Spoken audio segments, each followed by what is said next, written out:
Cerita dimulai dengan seorang insinyur komputer bernama Max yang sedang menyelesaikan pekerjaannya di Thailand dan kembali ke negara asalnya Amerika Serikat. Setelah tiba di hotelnya setelah bekerja, resepsionis menyerahkan sebuah paket dari pengirim yang tidak dikenal.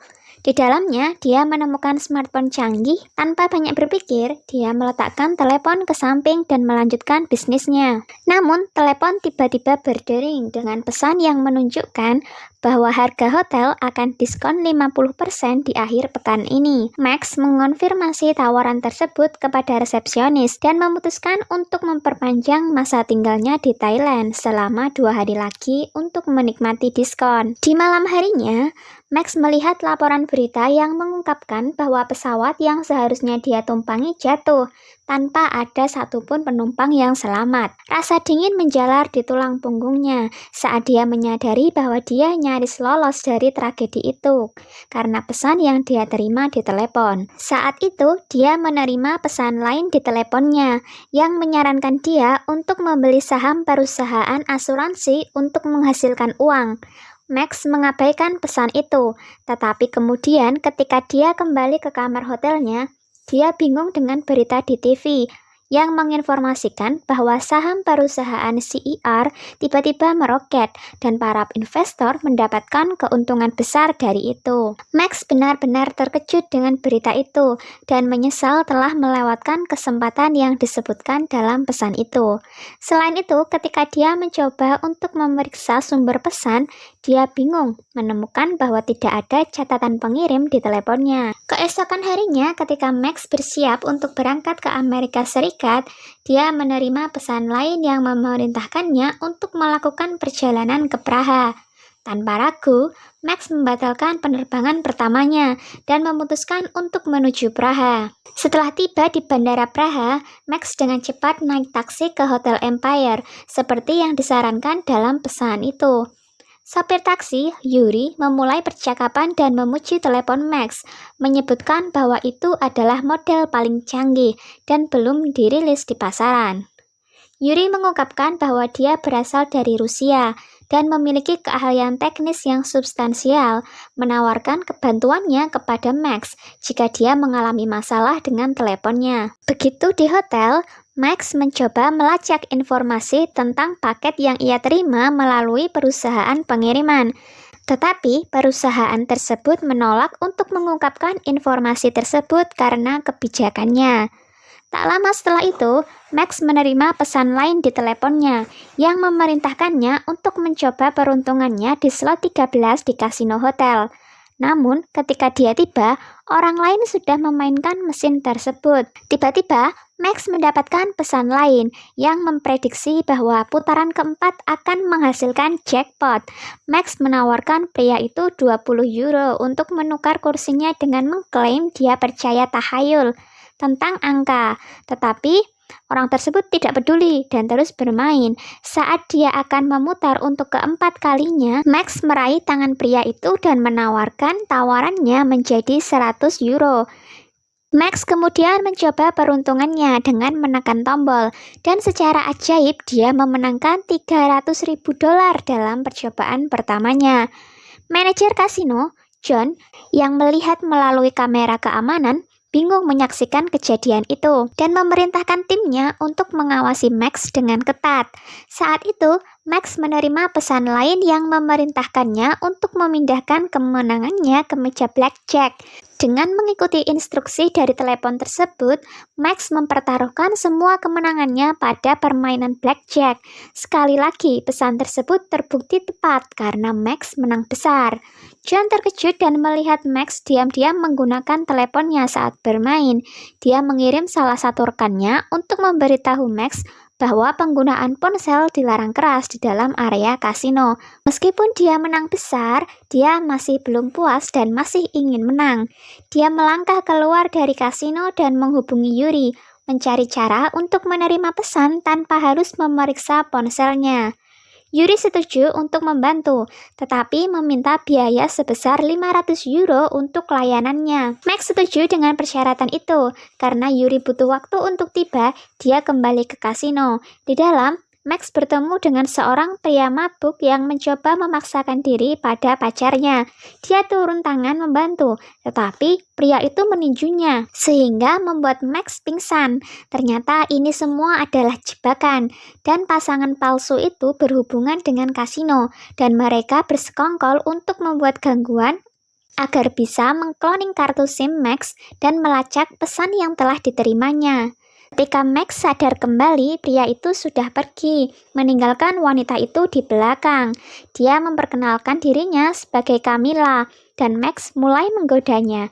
Percakapan mereka terputus ketika Yuri menelepon Max, meminta untuk menemuinya di luar kasino. Sementara itu, ketika tim John mencoba melacak pesan di kartu SIM Max, mereka berdua terkejut mengetahui bahwa tidak ada catatan pesan apapun dimanapun di dunia. Di luar, Max bertemu dengan Yuri yang memberinya sepasang earbud Bluetooth text-to-speech yang memungkinkan Max mendengarkan pesan secara diam-diam tanpa melihat ponselnya. Max terpukau dengan teknologi canggih, mengingat saat ini baru tahun 2009. Berbekal dengan gadget baru, Max kembali ke kasino dan memasang taruhan pada mesin terbesar dengan hadiah $3 juta.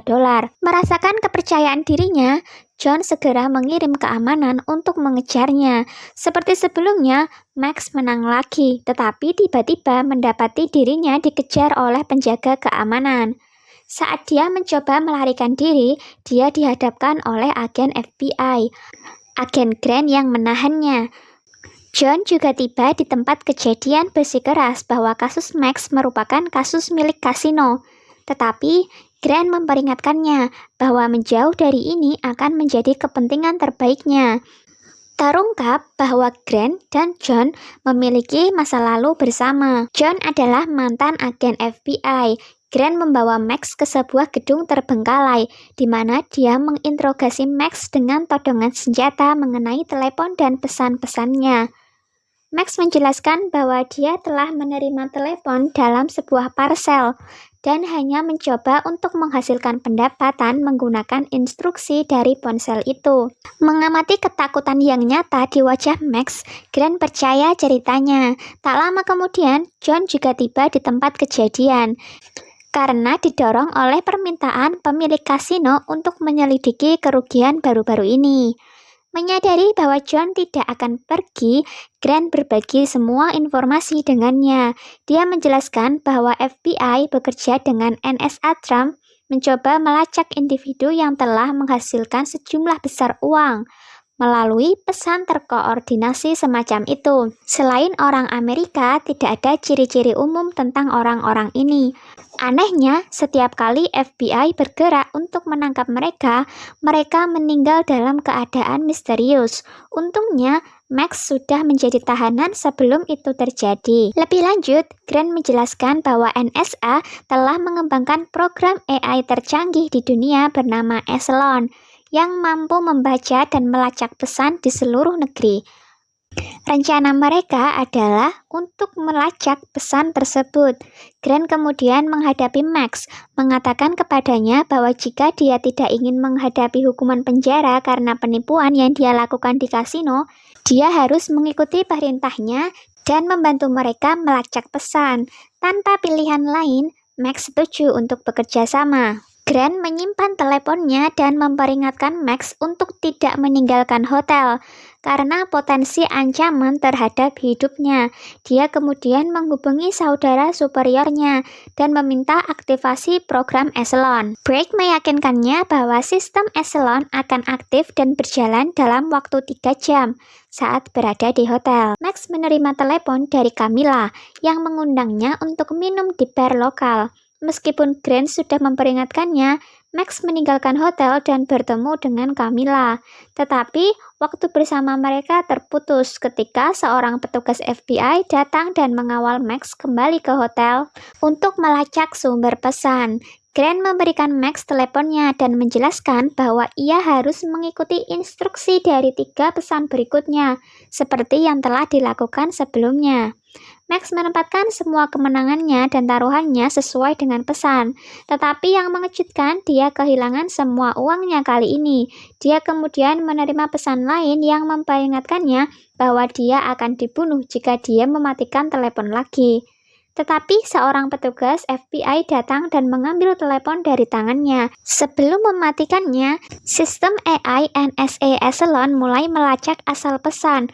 Mereka terkejut menemukan bahwa sumbernya tidak lain adalah Echelon sendiri. Bragg curiga bahwa seseorang telah meretas Echelon dan menggunakannya untuk mengirim pesan.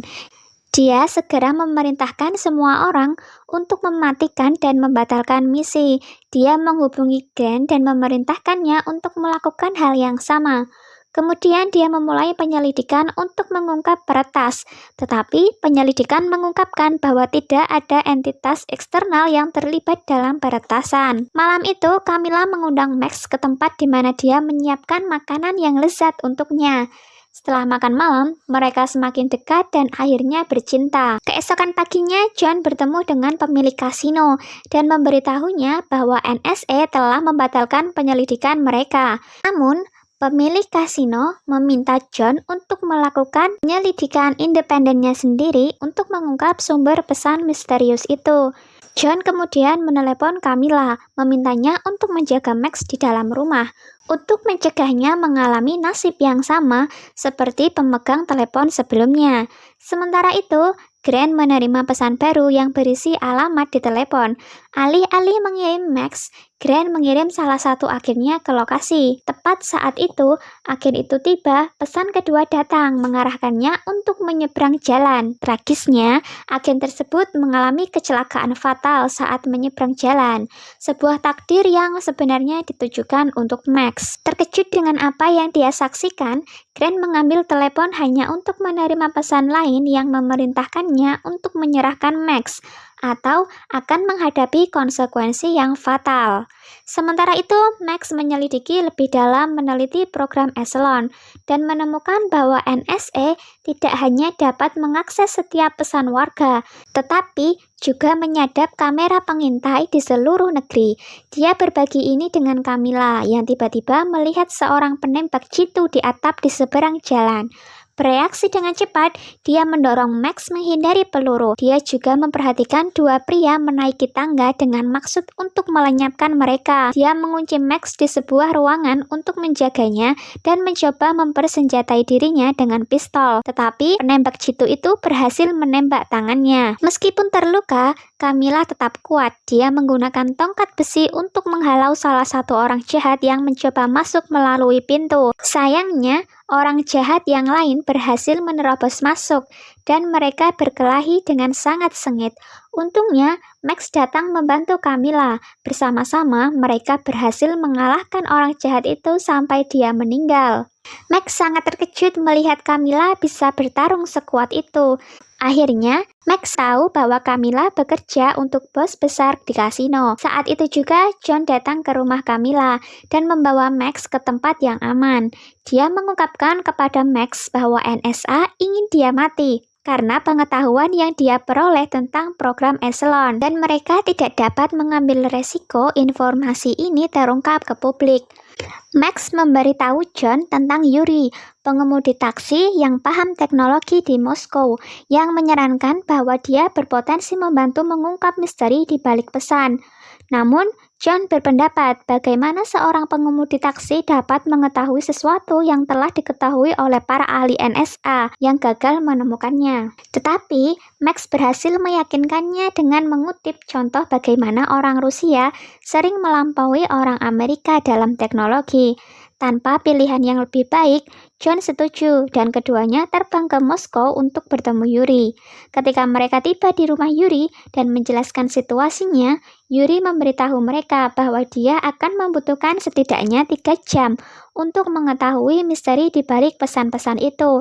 Sementara itu, John dan Max memutuskan untuk berjalan-jalan di luar. Max bertanya kepada John mengapa dia meninggalkan FBI, yang mana John menjelaskan bahwa dia menentang NSA. John percaya bahwa program AI Echelon terlalu berbahaya dan tidak etis untuk memantau dan mengendalikan warga negara. Dia memprotes secara ekstensif terhadap Echelon, tetapi kekhawatirannya diabaikan sehingga dia akhirnya memutuskan bahwa dia tidak dapat menjadi bagian dari organisasi yang korup secara moral. dan memilih untuk meninggalkan FBI. 3 jam kemudian, ketika mereka berkumpul kembali dengan Yuri, dia mengungkapkan bahwa program Echelon tidak menjadi korban peretasan. Sebaliknya, ia secara otonom mengirimkan pesan dengan sendirinya dan dengan cepat menyebar ke semua komputer di seluruh dunia layaknya api. Kecerdasan canggih program tersebut telah meramalkan kecelakaan pesawat yang terlihat dari laporan sistemnya. Selanjutnya, ia meramalkan lonjakan saham perusahaan asuransi dengan mengakses pesan pribadi di antara dewan direksi perusahaan. Program tersebut juga telah menyebar ke mesin kasino yang membantu Max menang berkali-kali. Namun masih belum jelas mengapa Echelon melakukan semua ini. Di tengah percakapan mereka, agen FBI tiba yang mendorong Max dan John untuk mencuri sebuah van dalam upaya untuk melarikan diri. FBI dengan cepat mencoba mengejar, tetapi John membuat belokan yang salah ke rel kereta api. Rel dengan kereta yang melaju kencang dan tidak ada jalan keluar. Tanpa pilihan lain, John meluncurkan senjatanya dan membuat mobil agen FBI terbang ke udara. Ia menahan Grant dengan todongan senjata. Grant dengan cepat mengklarifikasi bahwa FBI tidak ingin menyakiti mereka. Sebenarnya dia bermaksud menyerahkan telepon itu kepada Max. Ia menjelaskan bahwa Echelon hanya ingin berkomunikasi dengannya. Lebih lanjut, dia mengungkapkan bahwa NSA percaya Echelon mengirim pesan secara independen yang sejalan dengan apa yang Yuri katakan kepada mereka. Grant meyakinkan bahwa mereka juga telah menyadari bahaya kemampuan Echelon dan ingin mematikannya. Tiba-tiba sebuah pesan muncul di telepon yang berisi alamat yang ternyata adalah lokasi tempat Max sebelumnya bekerja sebagai teknisi keamanan. Setelah mencapai alamat tersebut, kelompok itu menemukan sebuah struktur seperti bunker tertutup dengan cache server dan sistem komputer canggih yang dipasang oleh Max. Telepon menerima pesan lain yang menginstruksikan Max untuk mengotorisasi server, sehingga data eksternal dapat mengalir masuk. Max mengikuti instruksi, tetapi tiba-tiba layar menjadi kosong. Bahkan ahli komputer NSA tidak dapat menyalakannya. Karena frustasi, mereka semua keluar dari bunker. Seorang petugas FBI memberitahu mereka bahwa pemilik fasilitas ini adalah salah satu korban Echelon. Dan tempat itu telah ditinggalkan sejak Grant menyadari bahwa Echelon membutuhkan server. Itulah sebabnya ia menghilangkan pemiliknya itu. Echelon mengirim pesan ke Max karena dia adalah satu-satunya yang dapat mengotorisasi server. Grant menginstruksikan sesama agen FBI untuk kembali ke rumah. Sementara Max dan John masuk kembali ke bunker yang membuat Max terkejut. Program Echelon telah memindahkan dirinya dari server NSA ke sistem lokal di markas NSA. Bragg sangat marah tentang bagaimana program bernilai miliaran dolar mereka bisa kabur begitu saja. Sementara Max menyadari bahwa Echelon sedang meningkatkan dirinya sendiri.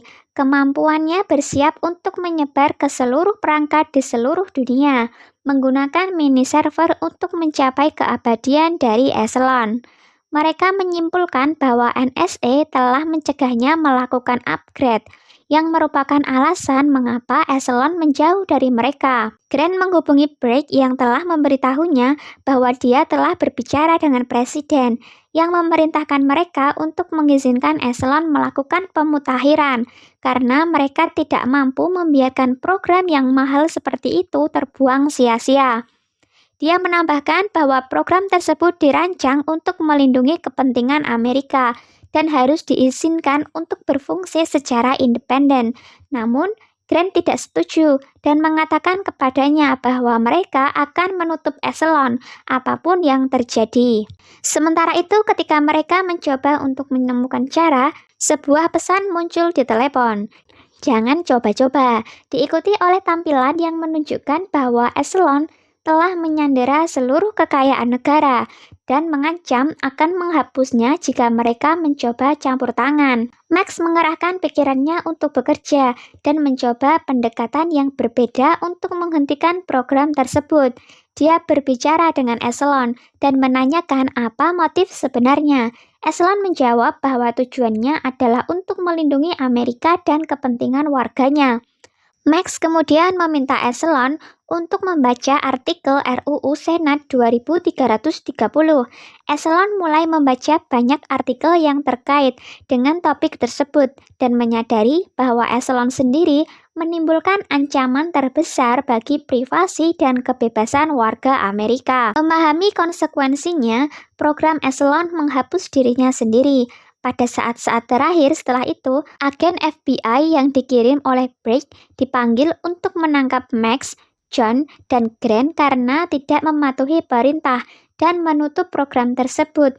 Namun, pemerintah dengan cepat melepaskan mereka untuk menghindari pengawasan publik dan paparan publik. Baik John dan Grant diundang kembali untuk bergabung kembali dengan FBI. Sementara Camilla datang untuk menyerahkan cek $3 juta kepada Max yang dikirim oleh pemilik kasino yang menghargai peran penting Max dalam menutup Eselon dan melindunginya dari kerugian di masa depan. Kembali ke Moskow, terungkap bahwa Yuri bukanlah seorang sopir taksi biasa, tetapi sebenarnya seorang pejabat pemerintah Rusia. Dia melaporkan kepada atasannya bahwa misi mereka telah berhasil dan program Eselon telah dihapus karena ternyata pemerintah Rusia telah lama menyadari kekuatan dan ancaman besar yang ditimbulkan Eselon terhadap keamanan nasional mereka. Thanks for watching. Don't forget to subscribe. Tell me why you have to seem so distant.